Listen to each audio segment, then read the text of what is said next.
new paradigm comes in, there's a huge struggle that goes on. And the classic case, which I just want to go over briefly because it's relevant to consciousness, is what happened 500 years ago with the Copernican revolution. And before that, the old worldview was the Earth was the center of the universe, and everything went round the Earth, and in perfect circles, because Plato said there's the Earth and there's the heavens are perfect, perfect motion is circular motion, therefore everything in the heavens has to move on a circle, which was true of all the stars, but the sun, moon, and the 5 visible planets didn't move in perfect circles. And so there was this question of why they were moving against the stars. And what the medieval astronomers did was come up with these ideas, sticking to circles. They had, well, maybe there were circles rolling around circles. And if you had a circle rolling around a circle carrying a planet, then sometimes it would go faster when it was at the top of the circle, and then it would go slow at the bottom, even go backwards. And they started playing with these things called epicycles. And that got a bit better, but it wasn't quite accurate enough, so they put more circles rolling around the circles, rolling around the circles, and they started shifting the axes around, and they started getting things like this to try and explain it. And it got more and more cumbersome until along came Copernicus, who said 2 things. The first he said was the Earth spins, which everybody thought was absolutely stupid, because it's absolutely obvious that the Earth is still, right?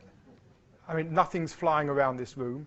They argued, they said, quite logically at the time, if the Earth is spinning, all the oceans would slop up on one side. A bowl of water would all slop up on one side. It doesn't, it's flat. Therefore, the Earth is not moving. Don't be stupid. The second thing he said, which would have got him into a lot of trouble, except he didn't really say it till just before he died.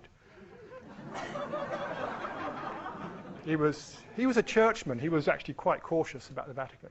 He said the Earth is a planet orbiting the sun, and everybody thought that was not just stupid, it was heretical. And then we know the story. Along came Galileo about 60 years later and looked through his telescope and found evidence for it, and the bishop said, don't be silly, we're not even going to look down your telescope. And then the other thing that happened exactly at the same time was Kepler. He was looking at the actual orbits, and he realized the orbits weren't circles. It all made sense if the orbits were ellipses. He had no idea why they were ellipses rather than circles, but he broke the thing with Plato. Copernicus still stuck to Plato's idea of circles.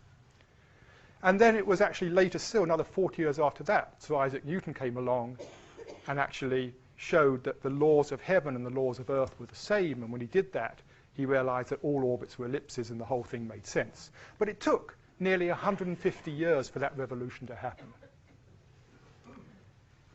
And so what Kuhn showed was there's a number of phases we go through. First, the existing paradigm encounters an anomaly. An anomaly is an inexplicable observation, something you can't deny but can't explain. And the planets were the anomaly there. In fact, the word planet means to wander in Greek. Planeta is wander. The wandering stars were the planets.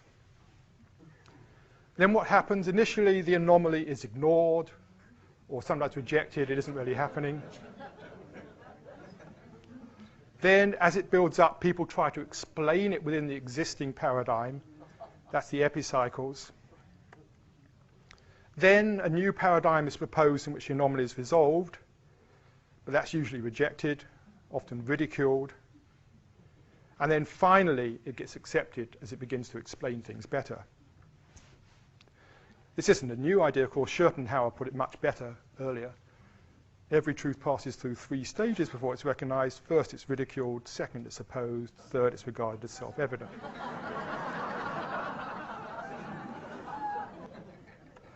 Max Planck, talking about the same thing, said, a new scientific idea, truth, does not triumph by convincing its opponents and making them see the light, but rather because its opponents eventually die.